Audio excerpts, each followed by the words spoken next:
What's up, YouTube? How's everybody doing? It's your boy Reg in the building. I'm about to finish off the box right here. You know what I'm saying? Yeah, this one's not going to be a long video by any means. It's just a little bit of albums I just want to talk about. You know what I'm saying? So I'm pretty much finally caught up. You know, I just had to redo some albums and stuff like that too. You know, so let's get this shit started. So, I left off with Special Ed. You're gonna have my boy Solomon Starr. He's like an indie rapper / producer. He actually gave me these two copies. This one's called The Birth of Tragedy. This one came out. I want to say this one came out 2008. Yeah, I want to say this one came out 2008. Yeah, I want to say that. Pretty dope record right here. You know what I'm saying? Definitely some dope cuts and shit like that too. Just definitely that conscious hip hop. You know, pretty cool record. And then he came out with Eternal Life. This one came out 2009. You know what I'm saying? Again, another pretty cool record right here. You know what I'm saying? I definitely got to re-listen to these ones and shit, but nice little indie hip-hop. Shout out to Solomon Starr, by the way. Then we got Steely Dan. We got fucking Asia. You know what I'm saying? This record came out in 1977. Very dope record. My favorite album they've ever came out with. Walter and Donald. You know what I'm saying? Definitely doing their thing. This might even be their most sampled album. A lot of hip hop heads, y'all should know about this record. I mean, songs like Peg, Black Cow, timeless joints. You know, Deacon Blues, I love that joint. I Got the News. Like, this is the kind of album you listen to appreciate like the studio musicians and the mixing and stuff like that. Because I felt like this album was very mastered and mixed well and stuff like that, in my opinion. One of my top rock albums of 1977 next to Fleetwood Mac Rumors. Definitely a classic album. Then we got Sticky Fingers, Black Trash, the autobiography of Kirk Jones. This was his solo debut that came out in 2000. Very dope album. In my opinion, a very underrated album. I don't hear a lot of people talk about this record. I don't even hear a lot of Onyx fans, talk about this record like that. You know what I'm saying? Feel like this joint right here, pretty cool. You know what I'm saying? This was known for songs like Oh My God, Money Talks, My Dog Is My Guns. Yeah, it's a concept album and whatnot. Very dope record, very underrated if you ask me. Yeah, I fuck with it. Then we have Stone Temple Pilots with their first album, Core. This album came out in 1992. Very dope record. I love this album. Definitely has that. People want to say that they're grunge. I always considered them more like very alternative. Like, because they definitely had like a lot more psychedelia, especially in their earlier records and stuff like that too. You know what I'm saying? Rest in peace to Scott Weiland, by the way. This was known for songs like Wicked Garden, Naked Sunday, Creep, Plush. I love that song, Plush. You know what I'm saying? Very dope record, very different and distinctive. Then we have I'll Be Sure. You know what I'm saying? This is actually his first album, In Effect Mode, that came out in 1988. Very dope record. One of the best albums to come out the New Jack Swing era. You know what I'm saying? This was known for songs like Night and Day. He did his version of Killing Me Softly. Off on Your Own Girl. On Your Own Girl, you gotta be. Love that record. Yeah, man, this was a very dope album, I'll Be Sure was definitely one of the first cats to really like put the Uptown Records, put him on a map and stuff like that too. He also produced pretty much his whole album and stuff like that too, you know what I'm saying? Very dope record. I love it. I need to get my hands on his other records and stuff like that too. Then we have Donna Summer with Love to Love You Baby. This album came out in 1975. Yeah, very, very dope record. One of the really one of the best disco albums ever.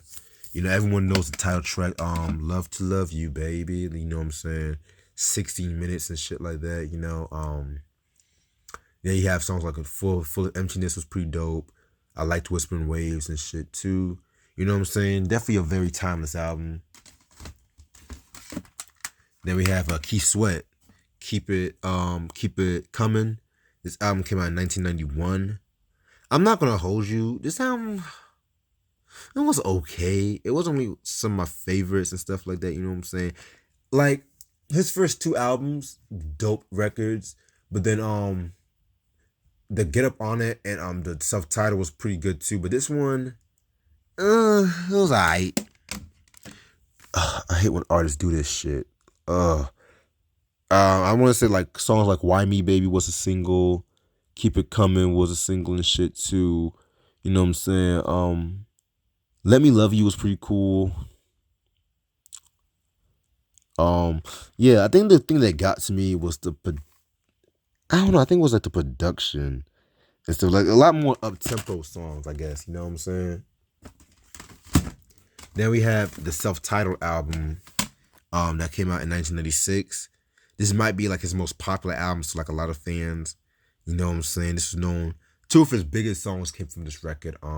Nobody and Twisted. Love those songs, especially Nobody and stuff like that. You know, featuring Athena Cage from Cut Close. I had some other dope songs too. Like I like Funky Dope Lovin'. You know, he did that with Gerald Levert, Aaron Hall, and Buddy Banks. He did Come With Me with Ronald Isley was cool.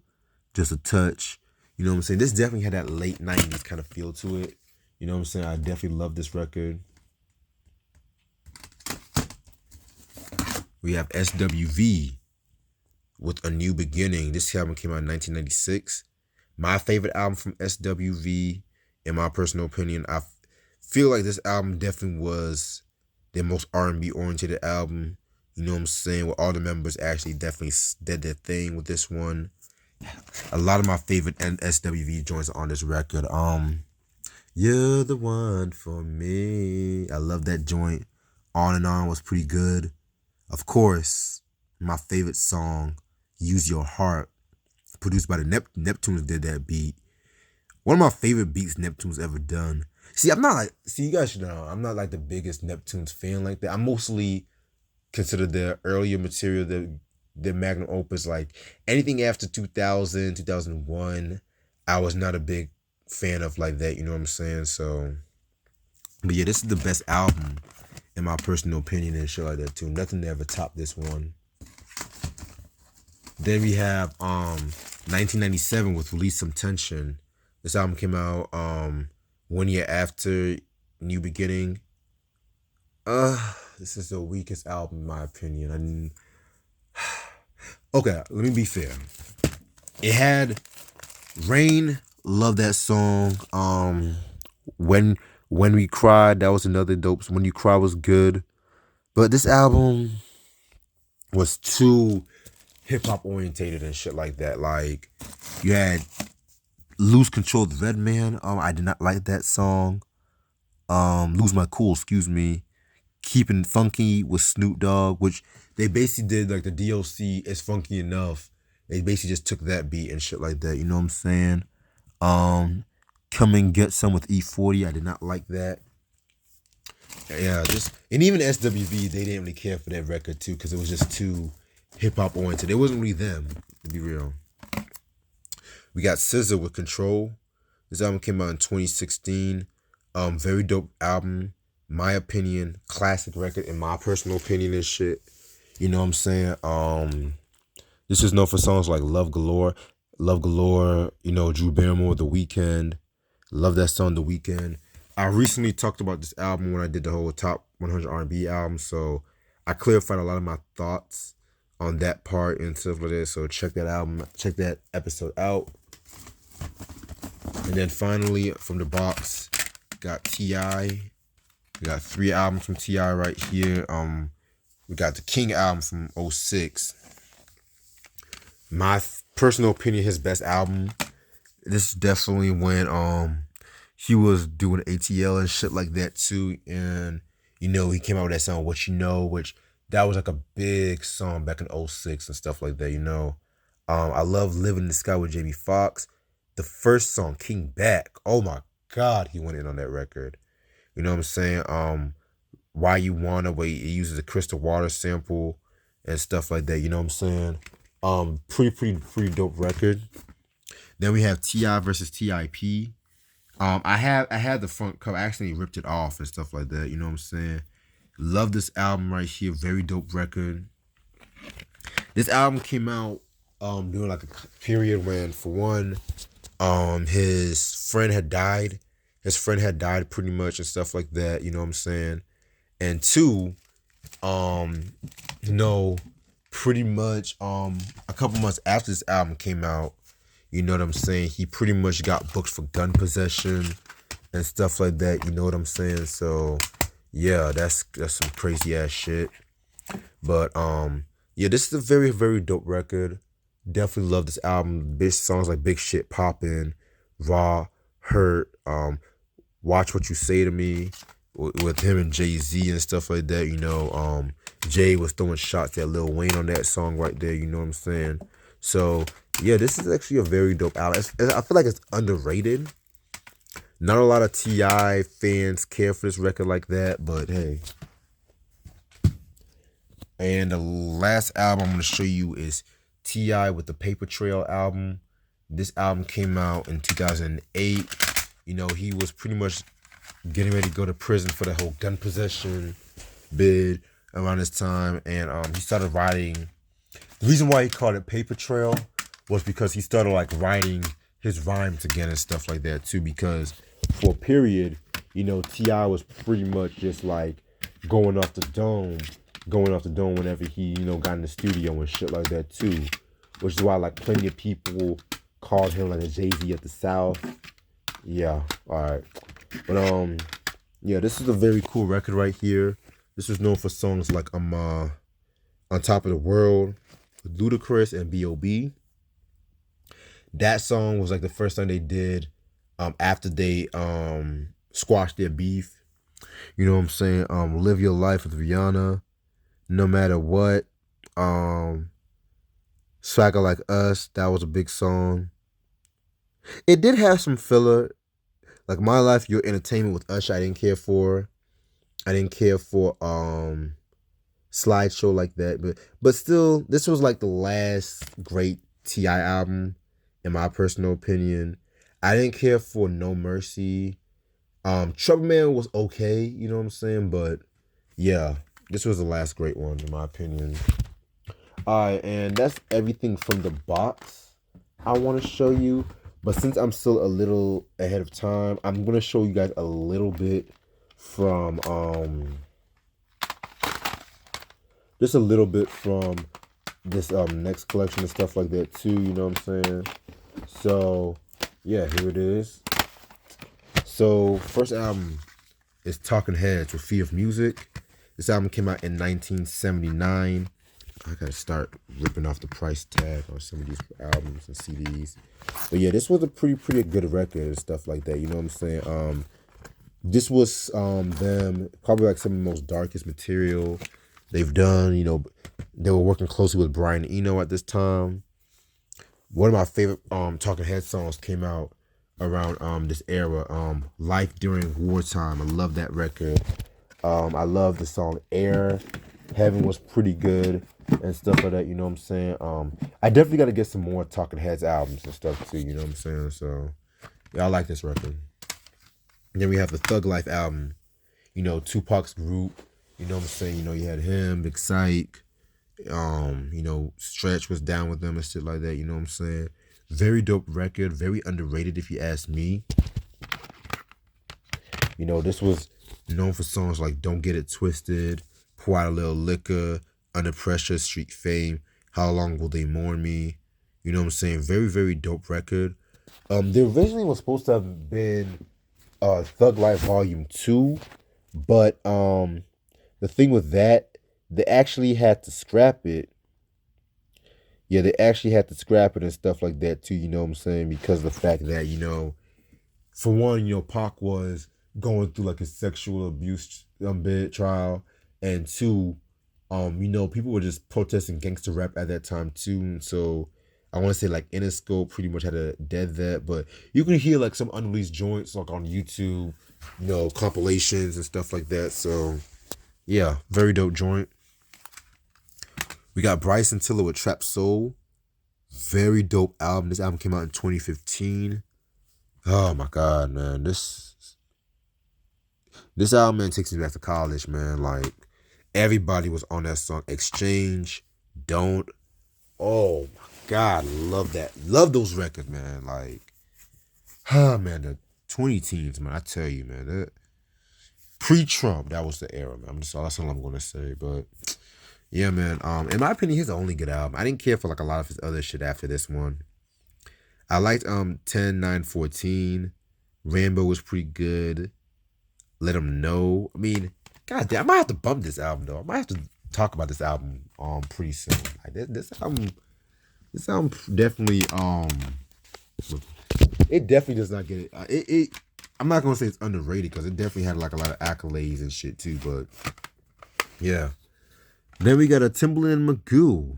We got 2 Timbaland and Magoo albums and stuff like that. You know what I'm saying? This is a joint that came out in '97. What was this album called again? Give me a second. Hold on. Yeah, the album's called Welcome to Our World in '97. And we got this one from Jesus Christ. I want to say 2000. Why don't they put these damn years? Forgive me. I've never really been the biggest Timbaland and Magoo fan like that. I want to say this one came out 2003. Excuse me. Indecent Proposal came out 2001. Excuse me. Yeah.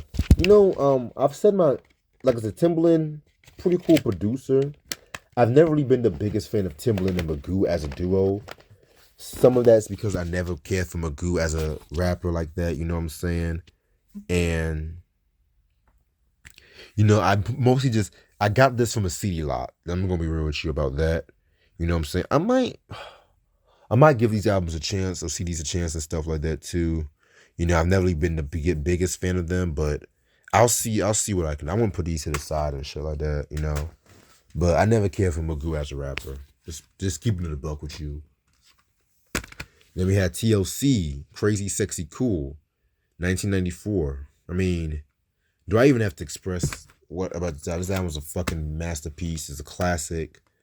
Around this time this album came out, they were going through some controversy. For one, Left Eye was in jail because of she burned down Andre Rison's crib. And two, they were going through the whole bankruptcy. They're going through bankruptcy and stuff like that too. And with Left Eye in jail, T-Balls and Chili pretty much took the album to like a more R&B-ish direction. Because the first album on the TLC tip, that was like a more hip-hop soul. Whereas New Hip Hop Soul, you did have like, yeah. But this one is just like strictly more R&B. Songs like Creep, Red Light Special, Digging on You. I like the video version a bit better, the live version. That was cool. Let's Do It Again. They did a cover of Princess If I Was a Girlfriend. They had this one song Left Eye did called My Little Secret. Fucking fire ass joint. It was just Left Eye pretty much talking about the whole Andre Rison thing. Just the controversy she was dealing with. Yeah, y'all should know. Definitely. Left Eye definitely kind of has some disagreements with this album, like especially this song Creep, because she didn't want them talking to their fans like to really just step on their boyfriend and stuff like that too, But we've done a review on this, so check that out. You know what I'm saying? Very, very, very dope joint. In my opinion, their last great album. Fan Mail was cool. It was good, not great, in my opinion. I feel like it was a bit overrated. 3D sucked. I'm just gonna be real, it sucked. But yeah, I would stick to their first three albums if I were y'all. You know what I'm saying? So yeah, yeah. Right there. Then we got Tone Loc. Loked After Dark. This album came out in 1989. Fire album, in my opinion. Like, this album, in my opinion, is definitely a nice feel good album. That's the best way to put it. Tone Loc, coming from the West Coast, former gang member. You know, um, he had Young MC on the pen, which is kind of crazy too, because I do have Young MC's first album. I'm not really the biggest Young MC fan like that, but I liked his pen game on this album. I might give that album another chance. I might give it another chance because I did say I was gonna do a double between this one and Young MC's album. But back to this album. This album was known for the big song Wild Thing. It used the fucking Van Halen Jamie's Crying sample, which I believe Eddie Van Halen took Tone Loc to court because when if you hear the Wild Thing sample, they muted his guitar and stuff like that, just to make the song right. But yeah, Loked After Dark was pretty cool. I love that record. Funky Cold Medina, Chiba Chiba was cool. Like, and this was actually produced. Most of it was produced by like the Dust Brothers, who you guys should know. They also did the Beastie Boys Paul's Boutique album. We know when they left Def Jam Records and stuff like that. You know what I'm saying? So honestly, speaking of Dust Brothers, I can honestly see Tone Loc even doing Hey Lady. I always feel like Hey Ladies kind of had a Tone Loc kind of feel to it, but that's another story for a different day. Definitely going to talk about this album one day. And then finally, the last albums, I gotta show one of my favorite R&B groups some love. You know what I'm saying? Tony, Who? This is their first album and stuff like that. You guys should know Tony, Raphael Sadiq, Dwayne Wiggins. You know what I'm saying? Timothy, Dwayne Wiggins. But then you also have some other members from Tony. But at that time, as much as I love Tony, like they kind of did the other members wrong and stuff like that, because they didn't really give them part of the money. It's a long story with that. There's a YouTube video that explains the whole situation. But with this album right here, honestly, this is like their weakest album. They didn't really find their sound yet. They were still on like that New Jack Swing kind of ordeal and stuff like that, which it still has some okay songs. Like Little Walter was cool. Born Not to Know was cool too. Who's Loving You? But yeah, diehard 2020 fans, I would recommend. In 1990, they came out with The Revival. Very great album in my opinion. This is where they found their shit. I love the album cover. Like, some of my favorite songs from them came out, like Oakland Stroke with Vanessa Williams. Yes, that same Vanessa Williams, former Miss America, Yeah, man. This was like when she started like doing more music and stuff like that too. Sky's the Limit was cool. But two of my favorite songs, Whatever You Want, classic, and It Never Rains in Southern California. They telling me, come on, man. That's actually my favorite song they've ever done. You know what I'm saying? And I actually do have the single to It Never Rains in Southern California. I got this when I bought like all the 2020 albums. Like I got the 2020 albums I got in my collection. I got from that lot, except for Sons of Soul. I didn't get Sons of Soul from that lot and shit like that too. You know what I'm saying? But I like this single because it has the single that they had in the video with the ding ding ding ding, like the video, because the video version was very different from the studio version. It had like a bit more instrumentation, but then it also had a very good live performance. Oh my god, like that live performance is the best performance I've ever heard of this song. and stuff like that too. But yeah, very, very, very dope album. And then we have Sons of Soul that came out in 1993. Pretty cool record right here. A lot of fans and critics have said this is the best album. Second best for me. Y'all might be surprised at what I consider my favorite album from them. But yeah, this was definitely a more organic sound. Anniversary was on this record. My favorite track on this record. What Goes Around Comes Around. Slow Wine. Lay your head on my pillow. Like that's my joint. Gangsta Groove. You know, fucking fire album. Then we have their last album, House of Music. Their best album in my opinion. Like this album, they definitely kind of went for that more neo soul kind of ordeal.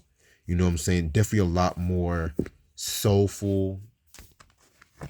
Known for songs like